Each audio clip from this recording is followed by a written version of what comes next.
Salut à tous, c'est Katoun. J'espère que vous allez bien. On se retrouve aujourd'hui pour les blabla du mois d'avril 2023. J'espère que tout s'est bien passé pour vous durant ce mois. Beaucoup de pluie, beaucoup de beau temps aussi. Bah écoutez, on est dans le printemps donc c'est normal. Dans la majorité, le mois s'est plutôt bien passé. Sauf le dernier week-end où il était assez... Ouais, jamais 203 comme on dit. Mais c'est pas grave. On va tout de suite attaquer la lecture du mois avec Inheritance Game, le tome 2 qui s'appelle Les héritiers disparus de Jennifer Lynn Barnes ou Barnes, je sais pas. C'est américain, donc les noms américains sont assez compliqués. Alors je vous laisserai deviner que c'est la suite du tome 1 qui est aussi présent sur le blog. Je vous mettrai les liens en barre d'infos. Là, bah, écoutez, on continue l'intrigue. Je ne vais pas vous dire grand chose parce que c'est un peu une transition du tome 1 et du tome 3. Et on avance dans le temps. On essaye d'intriguer une autre personne dans ces mystères. On pense qu'il y a des secrets qui vont être révélés finalement. C'est pas le secret qu'on attendait ou la réponse. Bref, c'est assez ambigu. Cependant, je l'ai trouvé plus intéressant que le numéro 1. Il y a moins cette recherche de l'amour entre frères, de haine, de jalousie, de jeu. Alors, les énigmes sont toujours aussi... étrange, je rentre pas dans le jeu des énigmes du grand-père, je comprends pas. Vraiment, ça c'est pas un délire que j'ai compris, enfin comprendre dans le sens où je ne vois pas le but d'arriver à ça, mais le tome 2 est plus intéressant que le 1 et c'est une bonne transition entre le 1 et le 3 puisqu'il y a des nouveaux perturbateurs, on va dire, qui en veulent à Avery. Et on découvre aussi un peu du passé sombre de sa mère, du personnage qu'on est censé retrouver. Elle fait des voyages aussi, pas longtemps. Bref, je peux pas trop vous en dire parce que comme c'est un livre, enfin une histoire sur 3 tomes, si je vous en dis trop, j'ai peur de vous déclencher ce qui se passe dans le tome 3, alors que ça je vous le dévoilerai pour le mois de mai. Sachez que j'ai fini les trilogies au moment où je vous parle. Et que sur les 3, le tome 2, c'est le mieux. Voilà, c'est tout ce que je vais dire sur ce tome. D'ailleurs, sur le blog, il y a un article en ligne comme d'habitude. Et je vous en dis pas trop parce que on ne sait pas trop comment annoncer, comment faire résumé de celui-ci. Parce que c'est un peu... il y a beaucoup de... Ce qui se passe dans le 1, ça enclenche aussi le 3. C'est un entre-deux, mais l'entre-deux est mieux, je trouve, entre d'ailleurs les 3 livres. Le mieux, c'était le numéro 2. Bref, j'espère que vous avez compris quelque chose. Dans tous les cas, je vous insère le lien dans la barre d'infos qui vous met directement sur le résumé sur mon blog. Allez, on va attaquer le top 5 du mois. Ce mois-ci, en top 1, nous avons Charlotte Bio et son rouge à lèvres mat. Vraiment, celui-ci était très très joli. En top 2, Pampone et son rouge à lèvres nude beige. Très sympa aussi. En top 3, Blissim avril 2023, beauté vitaminée, présent sur le blog et sur YouTube. Je vous fais le déballage de la box du mois donc d'avril, qui était très sympathique et je suis très contente de la petite trousse orange. Elle est très sympathique et très jolie. En top 4, Inheritance tome 2, Les héritiers disparus, Jennifer Lynn Barnes ou Barnes. Évidemment, c'est ce que je vous explique, donc résumé sur le blog. Ensuite, en top 5, Boho Cosmétiques et son rouge à lèvres bio naturel. Ça aussi, dans l'ensemble en fait, ce mois-ci j'ai fait exclusivité sur les rouges à lèvres naturels et bio parce que c'est le mois des lèvres sur le blog en avril et là j'en avais 5 du coup à vous proposer et je me suis dit c'est l'occasion de les tester et de vous en parler parce qu'on trouve pas facilement des produits naturels et bio en maquillage et également c'est assez cher, donc il ne faut pas se tromper. Mais je vous dirais que la gamme Charlotte Bio en rouge à lèvres vaut le coup. Tentez votre chance et pourquoi pas. Évidemment, tous les liens sont en barre d'infos. Vous pouvez commenter sur le blog et non sur la vidéo. Je vous ai déjà expliqué pourquoi et je ne vais pas me répéter pour une énième fois. Donc, cliquez en barre d'infos. Vous tomberez sur le lien. Vous tomberez sur l'article en question et n'hésitez pas à consulter et nous faire un petit coucou. Nous sommes aussi présents sur Instagram. C'est le _blog de tirer de barre Katoon. Voilà, n'hésitez pas à faire un tour, à faire un petit coucou et à liker mes posts si ça vous plaît. Ça vous annonce toutes les actualités du blog, tout ce qui sort dans les jours précédents plutôt. Et une fois par mois, je fais une checklist. Enfin une checklist, non, je vous annonce les articles qui vont sortir. Voilà, on va fermer cette parenthèse pour le top du blog pour le mois d'avril. Et on va faire un haul du printemps. J'ai du Sephora, j'ai du Colourpop. J'ai du Shein. Alors Shein, je sais qu'en ce moment c'est polémique parce que oh là là, les gens se sont rendus compte que les vêtements étaient chinois, fabriqués par des Chinois dans des conditions du travail chinoises. Oui, mais sachez que c'est la même chose pour tout ce qui est Zara, H&M, Pinky, Jennifer, enfin tout ce qui est vendu en boutique chez nous. Sachez que je n'achète pas chez eux déjà de base, je ne vais pas chez Zara, je ne vais pas chez H&M, je ne vais pas chez Pinky. Pourtant Pinky c'est une boutique que j'adore mais je n'y vais pas. Et si je vais sur Shein c'est pour trouver des produits écoutez, que j'aime bien, mais j'achète que des vêtements d'été exclusivement et souvent des hauts, très souvent des hauts. Et chacun fait comme il veut, chacun voit midi à sa porte comme on dit. Donc si ce passage vous dérange, accélérez pour aller au passage suivant. D'ailleurs, vous savez quoi, je vais commencer par tout ce qui est beauté et on finira par Shein. Allez, Sephora, il y avait le Weekend Gold. Alors je suis toujours pas Gold, je passe toujours par une connaissance qui a carte Gold. Écoutez, ça lui fait des points en double, tout ça. Elle maintient sa carte, tout le monde est content dans cette histoire. J'ai pris 3 produits. Dont 2 Huda Beauty et un Sephora. Et j'ai eu aussi des échantillons. Alors en échantillon, j'ai eu un truc là, mais ça a disparu. Ah, voilà. J'ai eu ça. Ah, écoutez, en vacances, ça peut faire le job. Hein. Ok. J'ai eu également une miniature du Fix Plus. Ça, je suis contente. De temps en temps, quand on fait des longues journées et qu'on veut que ça tienne. Et également, j'ai demandé un parfum mystère et j'ai eu le Fame. Vous savez, le fameux robot de Paco Rabanne. Voilà, je sais pas trop ce que ça sent, pardon. Bon, on ne saura pas parce que j'ai pas envie de sentir. Alors, sur Sephora, j'ai repris un produit que je vais bientôt parler d'ailleurs sur le blog en juin, pardon. En juin, je vous ferai un article dessus. Donc, c'est le Huda Beauty, le Top Coat résistant à l'eau. Voilà, donc j'en ai déjà un, ça c'est mon second et quand il est en stock, c'est les promos beauté. Non, pas les promos beauté, c'est la journée gold. Les promos beauté, c'est bientôt, c'est en mai chez Leclerc. Et ben, je rachète. Voilà, celui-ci, je vais pas vous l'ouvrir, mais à l'intérieur, il y a une brosse tout à fait basique. Et vous l'appliquez sur votre mascara qui n'est pas waterproof. Et voilà, et ça fait, ça rend le mascara waterproof. Du coup, est-ce que c'est efficace ? J'ai pas envie de vous répondre à la question parce que si je le rachète c'est un peu aussi la réponse. Et vu qu'il va y avoir un article sur le blog, je vous renverrai en juin dessus. Ensuite j'ai acheté ça. Ça je sais pas, je l'ai vu dans les suggestions, je me suis dit allez, je l'ai même pas ouvert. C'est une huile à lèvres brillance rehausseur de couleur plus soin hydratant. Et là j'ai la couleur de Vibrant Poppy et en plus je vois que c'est 93% d'origine naturelle. J'ai testé de nombreux produits Sephora qui étaient annoncés comme 93% d'origine naturelle et en les passant sur l'application UFC que choisir, j'étais agréablement surprise que ils sont clean. Alors celui-ci j'ai pas testé, peut-être que je vous en parlerai l'année prochaine sur le blog, écoutez si les produits existent encore. Mais voilà, j'ai acheté ça, c'est la grande mode des huiles à lèvres. Et enfin j'ai acheté une nouveauté Huda Beauty et j'ai racheté une palette. C'est la matte.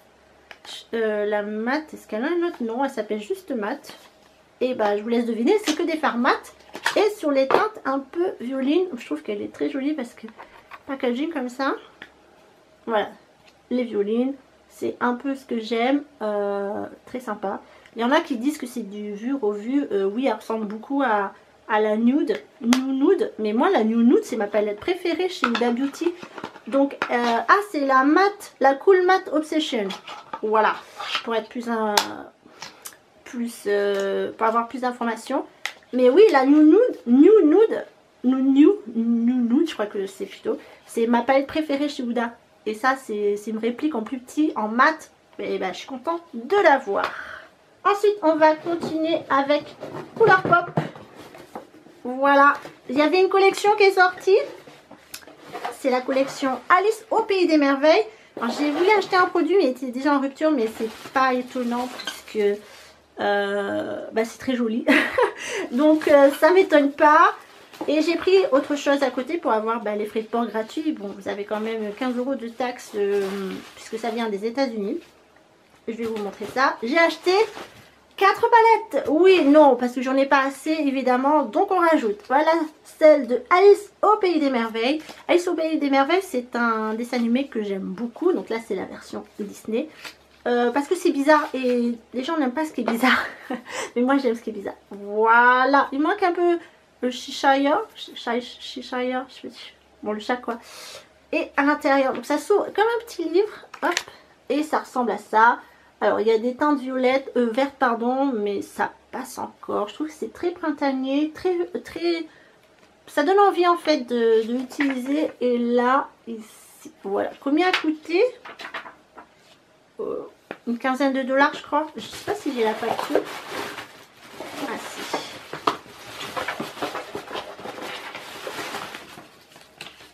Alors c'est pas marqué, mais il me semble qu'elle coûtait 16 $ ou je sais plus trop. Bon, écoutez, allez sur le site de Colourpop et vous aurez plus d'informations. Et ensuite, j'ai complété ma collection de Star Wars. Alors, j'ai pas tout pris parce qu'il manque une palette, il me semble. J'ai pris, comment il s'appelle lui? C3PO. Voilà. Alors, pourquoi j'ai pris? Parce que j'aime beaucoup finalement les couleurs. Là, c'est que sur du doré. Et le doré, c'est ce que j'aime bien mettre sur mes yeux. Et les fards Colourpop, ça ressemble à ça, voilà. Et les fards Colourpop sont de très bonne qualité et pour pas cher. Et quand on peut se permettre de payer 70 € le tout, eh ben on en profite. J'ai pris celle du Mandalorian parce que j'ai gros goût. D'ailleurs gros goût, hop, elle est là. Voilà, c'est que j'avais acheté l'année dernière je crois. Donc là j'ai son maître Mandalorian. Voici. Elle est très sympa. Et celle-ci, je crois que... Ah oui, elle est dans les teintes grises. Oh, c'est marrant ça. Vous voyez un vert, alors que lui, il n'est pas du tout vert. Il est... Ah oui, il est multichrome. Ok, très intéressant. Voilà. Ah oui, là, on voit un petit gros goût avec son Mandalorian. Ensuite, et la dernière, du coup, c'est la Dark Vador. Ici, très sympa également. Qui est sur les teintes rouge-noir, il me semble. Ouais, c'est ça. Il y a quand même du top avec mon accent. Et là, vous avez Dark Vador qui est marqué I have you know. Avec mon très bel accent anglais. Sachez que j'ai toujours pas acheté un accent en anglais. Voilà, ça c'était Colourpop. Très rapide mais très sympathique et c'est arrivé assez rapidement puisque vous savez comme ça vient des États-Unis. Je crois que ça a mis à peu près 2 semaines. Très contente. Shein, si vous voulez pas voir, zappez. J'ai vu qu'ils avaient fait une collection sur Frida en make-up. Du coup j'ai pris la palette parce qu'elle était très intrigante. Attendez déjà. Alors ce qui est chiant c'est ces packaging. J'ai réussi à la sortir une fois, mais la seconde, je vais un peu galérer. Et il y avait aussi des rouges à lèvres, des blushs ou je sais pas quoi. Alors, si c'est pas des trucs que j'utilise... Enfin, je vais réduire ma collection de rouge à lèvres. Alors, collection de palettes, non. Visiblement, c'est pas pour aujourd'hui. Mais, oh là là, ils sont chiants avec leur scotch là. Mais la collection des palettes, oui. Et Frida, voilà, pourquoi pas. Je sais qu'ils avaient sorti une collection. Oui, parce que Shein maintenant fait des collections avec des licences. Ah, moi j'ai déchiré le packaging. Bah écoutez, fallait pas mettre du scotch. La voici, Frida. Et à l'intérieur, ça ressemble à ça. Voilà, ça c'est les fards. Et quand vous utilisez les fards, ça va dévoiler les couleurs. Donc c'est un peu mystère. Je vous avouerai que là, j'ai pas frotté, donc je sais pas du tout ce que ça donne. Est-ce que je vais l'utiliser un jour? Je sais pas. Mais ça m'a intriguée. Et voilà. Bref, ça c'est la palette Frida qui est assez originale. À voir si... après sur le site, quand vous commandez, vous pouvez voir les couleurs. Hein. Mais bon, voilà, j'ai trouvé que c'était sympathique. J'ai aussi pris des chaussures. des sandales façon ballerine mais ouvertes. Bon, je sais pas du tout ce que ça donne, hein, la qualité, mais ma foi, c'est un peu partout comme ça. Donc ça, c'est taille 38. En noir, parce que j'aime beaucoup les chaussures noires l'été. Je mets pas beaucoup de blanc. Elles sont très jolies, elles me vont. Et j'aime pas les sandales à proprement dit. J'aime bien les ballerines, mais là, je voulais des ballerines ouvertes. Et évidemment, j'en ai deux. Je vais pas vous montrer la seconde paire. Et ensuite, bah, j'ai pris des vêtements, des t-shirts. Enfin, ce que j'aime sur Shein, parce qu'ils vendent des vêtements en crochet, enfin façon crochet, hein. Et ça, on n'en trouve pas dans le commerce. Et des couleurs qui sont un peu différentes que du noir, du blanc, du gris, du beige, du marron, bref. Voilà, moi j'aime les couleurs, l'été et en hiver aussi, c'est dommage qu'on n'en trouve pas si facilement. J'ai pris ce haut, je vais pas les essayer, j'ai pas le temps de faire des essayages. Comme ça, un peu style blouse, couleur lilas, un peu comme mon haut. Ouais, j'aime beaucoup le lilas. Ensuite, j'ai pris ce t-shirt qui est en coton. Voilà, bleu. Comme je pars en vacances en mai, il me fallait des vêtements qui soient mi-saison, je dirais, qui sont faciles à mettre si j'ai besoin de le laver, qui ne se froissent pas tant que ça. Et ça, c'est très joli, ce petit chemisier, façon chemisier, d'un bleu comme ça. Très très sympa, bleu chiné. Je vais à Amsterdam et j'ai vu qu'il y avait une collection Van Gogh. Et comme on y va, et ben, je me suis dit, allez hop, c'est l'occasion de s'acheter un t-shirt Van Gogh. Voilà, ça c'est fait. Il est très sympa. Bah écoutez, la groupie, elle mettra ça. Je suis pas fan de Van Gogh, mais bah, ayant fait des études d'art, c'est un peu obligé d'aller dans le musée Van Gogh. Et au moins, on verra que je suis dans le thème.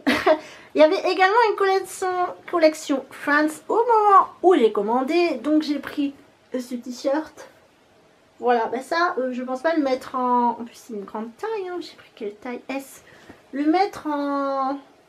pour sortir, mais en pyjama ou en tenue, vous savez, d'intérieur. Voilà. De toute façon, il faut que je recycle mes t-shirts, donc c'est parfait.